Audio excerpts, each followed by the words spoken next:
어떤 남자분이 계신데 참 이분은 남부럽지 않게 살아가는 그런 인생이었습니다. 그래서 명예도 있고 돈도 있고 그리고 뭐 갖춘 거는 다 갖춘 사람이었어요. 그리고 이분이 뭐까지 있느냐? 깡까지 있는 거예요. 깡. 한번 그분에게 잘못 걸리면 정말로 뭐 당찬 분이기 때문에 힘들 정도로 부러울 것이 요만큼도 없는 그런 사람이었습니다. 근데 이분이 예수 그리스도의 복음을 통해서 완전히 바뀐 거예요. 180도가 변했습니다. 그래가지고 인생 살아가는 삶이 남에게 피해를 주는 인생에서 남을 위로하는 인생 살아가는 것을 보았습니다. 여러분, 하나님께 붙들리면 인생의 생각이 바뀌고 삶이 바뀌고 가치가 바뀌는 것을 믿으시기를 축원합니다. 그게 하나님의 역사예요. 그분은 그렇게 일을 만들어 가셔요. 근데 오늘 본문을 보면 이 본문에도 스데반이라고 하는 이 사람이 등장하는데, 이 스데반이라고 하는 사람이 예수 그리스도의 복음을 증거하기 위하여 아브라함부터 시작하여 메시아의 죽으심까지 쫙 설교해 나가요. 근데 오늘 본문은 그 한 챕터에 딱 잘라진 한 부분이 되겠습니다. 그래서 이 말씀을 보면 뭘 볼 수 있냐면, 하나님이 아브라함을 어떻게 그를 비전을 세워가고 하나님이 그를 어떻게 사용하는지를 잘 보여주고 있어요. 이 내용을 통해서 정말 인생으로 부름받아 하나님의 거룩한 사명을 감당하는 우리가 어떻게 일을 해야 행복할 수 있고 어떻게 해야 인생에 만족을 주어진지를 살펴보는 시간을 갖도록 하겠습니다. 자, 그럼 먼저 하나님께서 아브라함을 부르시는데 어떻게 소개를 하고 있냐면 2절과 3절에 보니까 이렇게 소개하고 있습니다. 시작. 스데반이 이르되 여러분 부형들이여 들으소서. 우리 조상 아브라함이 하란에 있기 전 메소포타미아 있을 때에 영광의 하나님이 그에게 보여 이르시되 내 고향과 친척을 떠나 내가 내게 보여줄 땅으로 가라 하시니. 그러니까 하나님께서 아브라함을 부르실 때는 어떻게 불러 세우느냐? 아브라함 스스로 만든 비전이 아니라 하나님이 만들어서 보게 하시는 비전이었어요. 그러니까 아브라함의 최고의 장점이 뭐냐면 자기가 만든 비전을 통해서 가는 것이 아니라 내가 하나님이 너에게 준 이 비전을 보일 땅으로 가라는 거예요. 이것이 뭐냐면 아브라함의 행복이었어요. 그러니까 아브라함의 진정 행복은 뭐냐면 자기가 만든 비전이 아니라 하나님이 말씀하시는 비전을 또 살아가니까 이것이 최고의 행복이었고 그것이 복이었습니다. 여러분, 인생을 살아갈 때에 내가 만든 비전이 아니라 하나님이 우리에게 부여하신 만드시는 비전을 쫓아 살아가기를 축원합니다. 이래야 행복할 수 있어요. 그렇지 않으면 행복할 수 없다는 것이죠. 이것이 뭐냐면 아브라함의 모습이었는데 우리가 인생을 살아가면서 나름대로 계획을 짜요. 이렇게 하겠다, 저렇게 하겠다. 그런데 그 살아가는 인생 속에 하나님이 부으신 비전이 아니고 하나님이 우리에게 제시하신 비전이 아니면 인생에 오는 것이 하나가 있어요. 그게 뭐냐? 중간에 브레이크 걸려버려요. 여기에서 브레이크 걸려버리면 인생에 너무 좌절되고 후회가 되고. 왜냐? 나는 나름대로 뭔가 그것이 옳다고 생각했는데 인생이 하나님이 원하는 것이 아니면 회의가 느껴져요. 내가 이렇게 인생을 살아가는 것이 맞는 것인지. 그러면서 인생이 좌절이 오고 브레이크가 걸리면 헤어나오기가 아주 힘들어요. 하지만 스데반이라는 사람은요, 복음을 증거하다가 돌에 맞아 죽었거든요. 돌에 맞아 죽는데 그 스데반의 모습은 뭐냐? 얼굴에서 광채가 났어요. 왜 그럴까? 스데반을 위하여 살아가는 삶이 아니라 하나님의 영광을 위해서 최고로 쓰이니까 그 속에서 뭐냐? 행복이 있는 거예요. 여러분, 정말 예수 그리스도를 향한 진정한 믿음이 소유되면 우리 삶에서 행복한 것을 믿으시기를 축원합니다. 가진 소유의 개념이 아니라 행복의 지수가 높아버려요. 이게 뭐냐? 인생 행복이라는 것이죠. 그러므로 우리가 살아가는 모든 삶 속에서 하나님이 우리에게 부여하신 삶을 살아가는 것이 최고 행복입니다. 그러면 여러분, 아브라함이 하나님께 부름받기 전에 그의 아버지 직업이 뭐냐면 우상장수였어요. 우상을 만들어 파는 사람. 그러면 그 밑에서 자라는 아브라함이 그대로 살아갔다면 그가 어떻게 됐을까? 남는 것은 아마 우상을 만들다가 그 인생 끝났을 거예요. 돈 벌고 살고 그냥 그렇게 끝났을 거예요. 그런데 하나님이 그 촌뜨기 같은 아브라함도 딱 잡아 불러주시고 비전을 세워주시니까 위대한 인물로 바뀌는 걸 믿으시기를 축원합니다. 이게 아브라함의 모습이었어요. 그러므로 아브라함이 위대하게 된 것은 뭐냐면 그가 꿈꾸는 꿈을 이룬 것이 아니라 하나님이 그에게 지시하시는 그 땅을 향해 갔기 때문에요. 그러니까 우리 인생이 뭐냐면 최고 행복하려면 나의 욕심을 이루기보다 하나님이 나에게 원하시는 것을 깨달아 그거를 그대로 진행해 나갈 때 그것이 최고 행복이라는 거예요. 그게 행복이라니까요. 얼마나 이것이 행복한지 몰라요. 그러나 자기 자신을 위하여 살아가는 인생은 불행해요. 왜냐? 사도행전 26장 14절에 보니까 하나님이 이 사울에게 이런 말씀을 주고 있어요. 읽어봅니다. 시작. 우리가 다 땅에 엎드러짐에 내가 소리를 들으니 히브리 말로 이르되 사울아 사울아 내가 어찌하여 나를 박해하느냐 가시체를 뒷발질하기가 내게 고생이니라. 보세요. 사울이라고 하는 이 사람 바울이 되기 전에 이전의 모습이 어떤 모습이었냐면 유대교에 있어가지고 그의 행복은 뭐냐면 기독교를 핍박하는 거였어요. 믿는 사람을 잔멸하고 믿는 사람들을 모래채 끌고 와서 오게 가두는 거, 이것이 뭐냐면 그의 만족이었고 행복이었어요. 근데 하나님 뭐라고 하냐면 사울아 네가 살아가는 삶을 바라보니 가시채를 젓갈채를 뒷발질하는 것 같다. 우리말로 말하면 가시덤불을 차는 인생과 같다 그 말이에요. 이것이 뭐냐면 하나님의 뜻이 아닌 것을 쫓아 살아가는 인생의 모습이라는 거예요. 여러분, 우리가 살아가는 모든 인생 속에서 하나님의 영광을 위하여 존재하는 삶이 되시기를 축원합니다. 우리 인생은 그렇게 살아갈 인생이 아니라, 즉 가시채를 뒷발질하는 인생이 아니라 신명기 33장 29절에 보니까 이런 인생을 말씀해요. 읽어봅니다. 시작. 이스라엘이여 너는 행복한 사람이로다. 여호와의 구원을 너같이 얻은 백성이 누구냐? 그는 너를 돕는 방패시요 내 영광의 칼이시로다. 내 대적이 내게 복종하리니 내가 그들의 높은 것을 밟으리로다. 할렐루야. 우리가 그런 신분이라는 거예요. 우리는 누구냐면 하나님의 영광을 위하여 부름받은 사람이고 그분이 나를 통치하시며 나를 이끌어 가시는 행복한 사람이라는 거예요. 그런데 왜 우리가 행복이라는 안에 들어와 있으면서도 우리 마음속에는 공허할까? 그분의 뜻에 순종하지 않기 때문에 공허한 거예요. 여러분, 순종하시기를 축원합니다. 그분 앞에 온전히 순종하면 하나님이 행복을 책임지셔요. 이거 우리가 알아야 됩니다. 그래서 하나님께 붙들리면 너무 행복한 거예요. 사실이죠. 오늘 우리가 이 본문을 보면서 아브라함은 어떤 길을 하고 있습니까? 아브라함 자신이 만든 비전이 아니라, 즉 우상을 향해 쫓아가는 인생이 아니라 하나님이 세우신 비전을 향해서 가는 인생이 누구냐? 아브라함의 모습이었어요. 그 길을 막을 자가 없었어요. 만약에 하나님의 비전을 쫓아 가나안 땅을 향해 가는 아브라함을 막잖아요. 어떻게 하셨냐? 하나님이 그냥 두지 않아요. 무슨 말이냐면 아브라함이 분명히 잘못됐어요. 실수했었어요. 무슨 실수냐? 그 지역에 살아가는 이 왕이 무섭고 사람들이 무서워서 이 사람은 내 아내가 아니라 내 누이라고 거짓말 쳐요. 그런데 그 누이를 취하려고, 사라를 취하려고 할 때 누가 책임지느냐? 하나님이 꿈에 나타나요. 너 만약에 그 사람 취하면 너 죽는다. 안 보내면 너 죽어. 와, 이렇게 말씀하셔요. 그러니까 아브라함이 자기 실수 무서워서 믿음이 약했는데 하나님은요 그 가운데도 책임지셔요. 왜냐?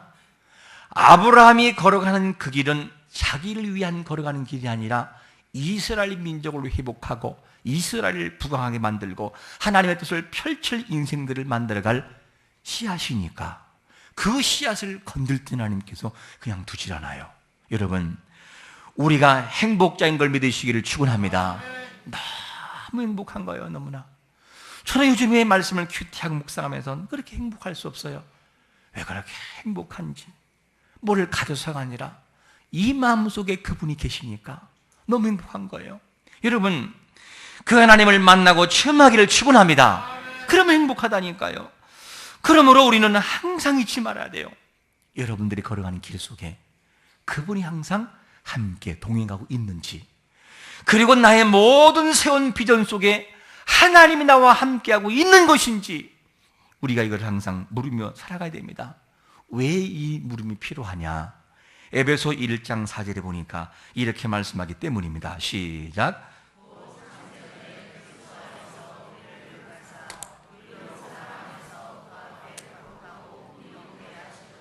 여러분, 하나님이 모든 인생을 택하시고 자기의 택한 백성이 자기의 뜻대로 살아가서 그들이 정말 온전해지기를 원하는 비전이 있다면, 하나님이 우리에게 원하시는 놀라운 비전도 어떤 것이냐?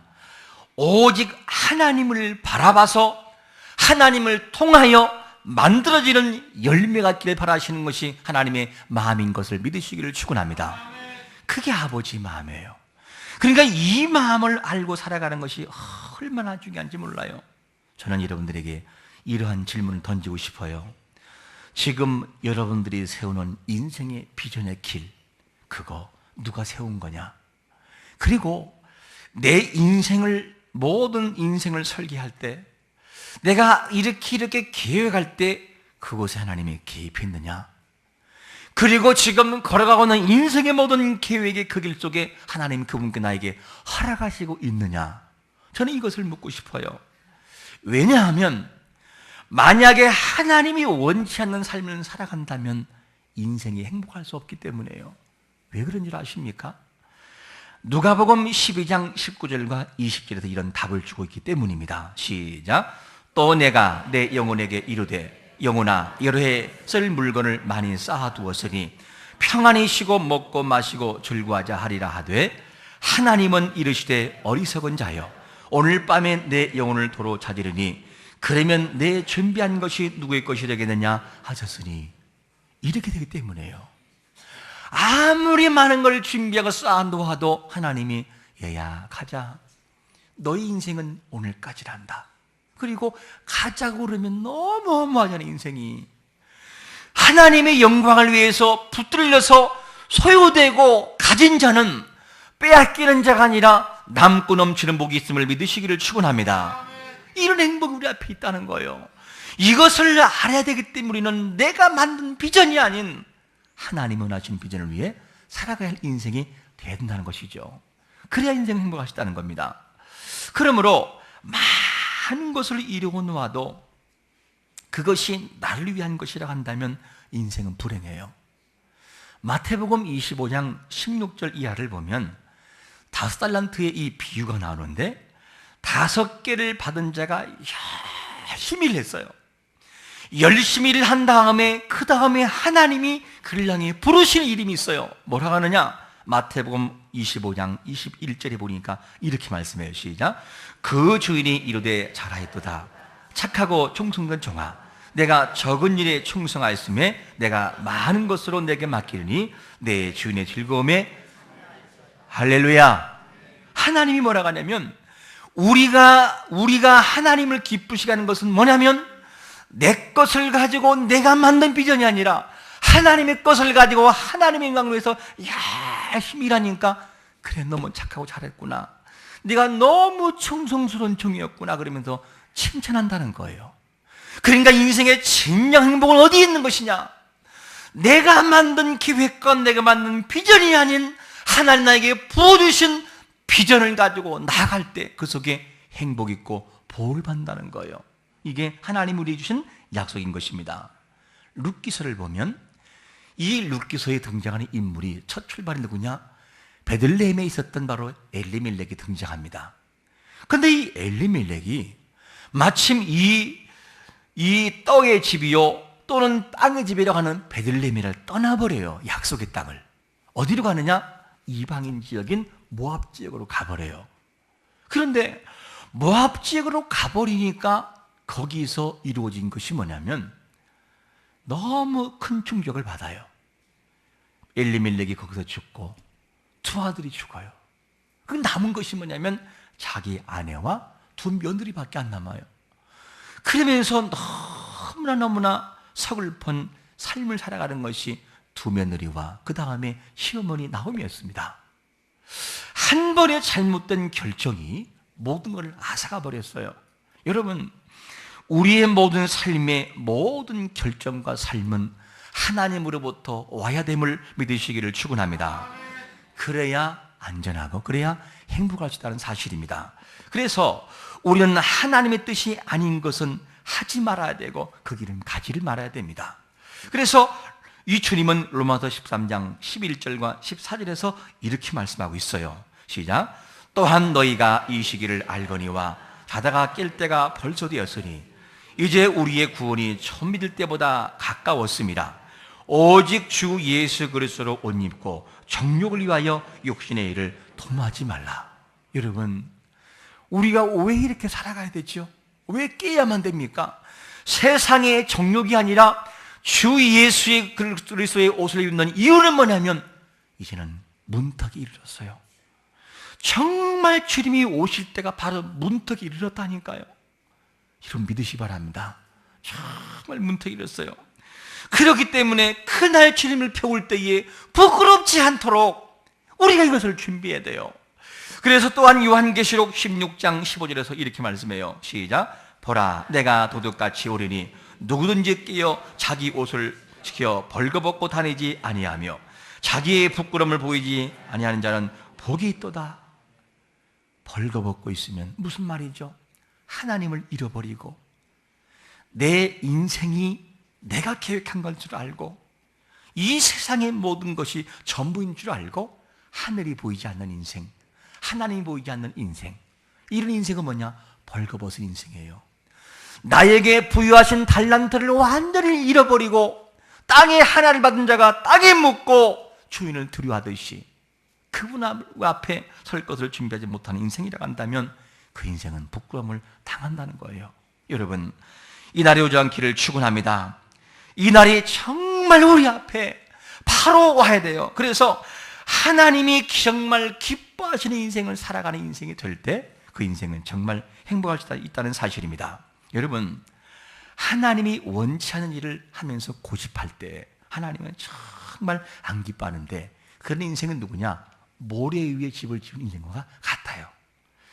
그 인생이 정말 그렇게 돼버려요.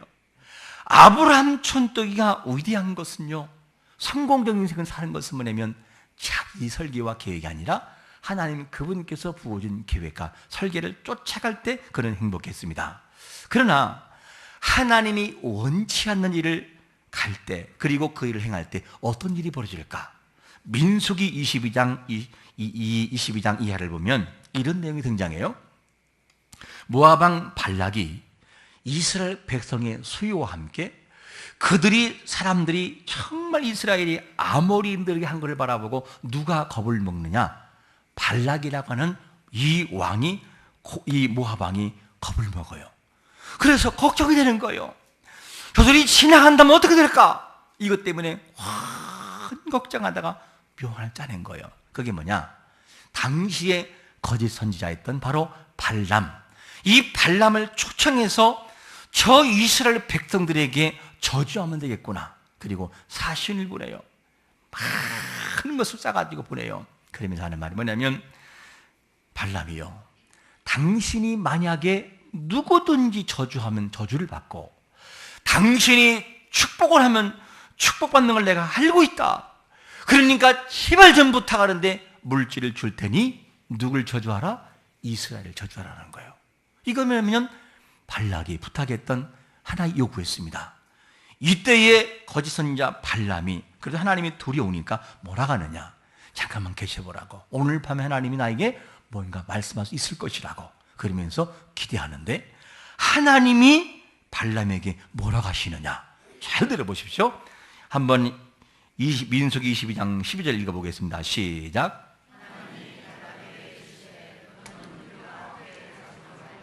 그 백성을 저주하지도 말라. 그들은 복을 받을 자들이니라. 여러분, 이스라엘 백성이 복을 받을 자리라고 한다면 우리 또한 복 받을 인생인 것을 믿으시기를 축원합니다. 누가 감히 하나님의 백성을 건들 수 있어요? 감히 하나님의 거룩한 백성들을 건들 자가 누구냐는 말이죠. 아무도 손댈 수 없어요. 이것이 뭐냐? 우리의 자부심이요, 우리의 마음인 것입니다.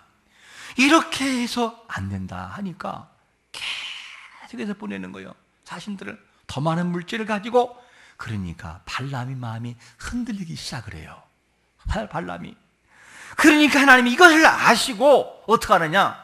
발람의 마음과 생각을 아시고 잘못된 것이지만 허용해버려요. 허용. 우리가 분명히 하나님 뜻이 아닌 것도 알고, 그런데 내가 하고 싶어서 견딜 수 없는 것을 하려고 할 때요, 무슨 일이 생기느냐? 하나님은 어떤 때는 그냥 허용해 보셔요. 허용. 그리고 실패를 경험하게 만들어 놓아요. 그리고 아닌 것을 깨닫게 만들어요. 마치 이거와 같이 하나님은 발람에게 그걸 허용해 버렸어요. 그리고 이제는 이 발람이 가는 거예요. 모압지역 하고 나귀를 타고 가는데, 근데 이상한 일이 벌어진 것이 뭐냐면, 평상시에 나귀가 항상 길을 갔어요. 정도를 걷고. 근데 그날따라 이상하게 나귀가 밭으로 막 들어가 버리는 거예요. 그러니까 나귀를 그냥 때려버려요. 채찍으로 때리고. 왜 이렇게 하느냐? 그러니까 너무 맞으니까 나귀가 벽 있잖아, 벽 쪽으로 이 몸을 기대버려요. 그러니까 그 사이에 누구 발에 껴버리냐? 발람의 발에 껴버려요. 아프잖아요. 그러니까 더 때려 막 그냥. 그러니까 나중에는 주저앉아버려요, 나귀가.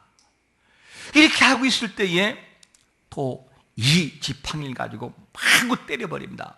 그러니까 이때 마침 여호와의 사자가 이 나귀 입을 열어요. 나귀 입을 열어가지고 하는 말이 뭐냐면, 아니 대체 내가 주인님에게 뭐를 어떻게 했다고 나를 때리냐고. 참전히 그 바라보면서 동물들도 입 열면 할 말이 많을 것 같아요, 보면요. 이렇게 해서 이 발람에게 막 따지는 거예요. 내가 어떻게 했다고 나를 이렇게 때리느냐. 이때 여호와의 사자가 발람의 눈을 확 열어버려요. 그러니까 누가 있느냐? 그동안 이 나귀가 피한 것은 뭐냐면, 여호와의 사자가 칼을 뽑아가지고 길에 터 있던 거예요. 길에서 오면 죽이려고. 이렇게 된 것을 나귀는 봤어요. 그럼 누구를 못 봐요? 발람은 사람은 못 봐요. 어떤 때는 사람이요, 참 고집스러운 것이 동물보다 못할 때가 있어요. 여러분, 하나님의 말씀 앞에 순종하는 자가 되시기를 축원합니다. 이렇게 하나님이 원치 않는 길을 갈 때는 막으셔요. 막으시게 아니다, 그것이 아니다, 그걸 막아주십니다. 여러분, 우리의 욕심을 위하여 세우는 비전이라고 한다면 이 비전을 바꾸시면 어떠하실런지요? 그리고 우리의 모든 살아가는 지금의 계획들이 나를 위한 삶이었다고 한다면 나로부터 시작하여 하나님께로 바뀌면 어떻겠습니까? 그리고 나를 위해 정말 기쁨으로 했다는 것이라고 한다면, 나의 이름이었다고 한다면 이제부터는 나의 이름에서 하나님의 이름으로 바뀌면 어떻겠습니까? 하나님이 아브라함처럼 사용할 것을 믿으시기를 축원합니다. 그분은 모든 것을 갚아주시고 그렇게 이루어주십니다. 이렇게 진정한 행복이 아브라함에게 있었어요. 아브라함은 그 길이 가는 길이 자기 길이 아니라 하나님의 비전이기 때문에 그 길을 걸어갈 수 있었고 보호받는 것을 경험했습니다. 이뿐만이 아니라 하나님은 그 길을 걸어갈 때 어떤 은혜를 주시느냐? 4절 보니까 이런 은혜를 주셔요. 4절 시작.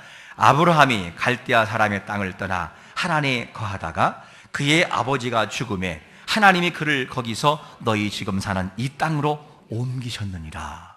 무슨 말입니까? 하나님께서 가야 할 비전을 제시하시고 그 다음에 아브라함과 함께 이 테라 아버지가 하란 지역에서 그냥 안주해버려요. 무슨 말이냐? 우리가 살아가는 인생 속에도요, 인생의 낭망적인 하란 지역에 머물 때가 있어요. 그리고 하란 지역에 머물러서 있을 때에 하나님을 잊어버린 것처럼 살아가는 것 때에 아브라함이 죽어요. 그때 하나님이 아브라함에게 놓고 하세요. 아브라함아, 가야지. 그러면서 하나님이 아브라함을 포기하지 않아요. 갈대아 우리에서 말씀하신 이 이후에 또다시 두 번째로 아브라함에게 가자 그러면서 말씀하신 다음에 하나님은 그를 어디로 옮기느냐? 가나안 땅으로. 이 4절 하반절에 보니까 너는 지금 사는 이 땅으로 옮기셨느니라. 하나님이 아브라함을 인도하셨음을 믿으시기를 축원합니다. 하나님은 인도하신 분이에요. 모든 과정과 발걸음을 인도하신 분이 하나님인 것을 믿으시기를 축원합니다. 그래서 하나님은 이사야 45장 7절에서 이렇게 말씀하세요. 시작. 나는 빛도 짓고 어둠도 창조하며 나는 평안도 짓고 환난도 창조하나니 나는 여호와라. 이 모든 일들을 행하는 자니라. 할렐루야. 하나님은 모든 것을 창조하시고 인도하시고 바꾸신 분이 하나님이라는 거예요. 이 분이 계시기 때문에 그 자녀인 우리는 행복한 성도인 것을 믿으시기를 축원합니다. 할렐루야. 얼마나 행복한지 몰라요. 자, 그러면 여러분 보세요. 하나님은 인생을 불러주시고 비전을 주시고 그리고 그 모든 과정에서 그 길을 인도하셨어요. 그러면 그뿐만이 아니라 하나님은 우리에게 뭘 하시느냐? 인생에 가야 할 미래의 비전까지 설계해 놓으셔요. 다 준비해 놓은데 그래서 5절에 보니까 뭐라고 말씀하느냐? 5절 읽습니다. 시작. 그러나 여기서 발붙일 만한 땅도 유업으로 주지 아니하시고 다만 이 땅을 아직 자식도 없는 그와 그의 후손에게 소유로 주신다고 약속하셨으며 아브라함이 걸어가는 과정 속에는요 앞을 바라볼 만한 그런 여유가 없어요. 지금 여기 살아가는 삶도 버거워요. 근데 하나님은 어디까지 생각하시느냐? 여기 머물러 있는 하나님은 이미 앞서 저 미래까지도 해야 할 일들을 계획하시고 아브라함에게 소개죠. 아브라함아, 너희에게 아들이 있을 거야.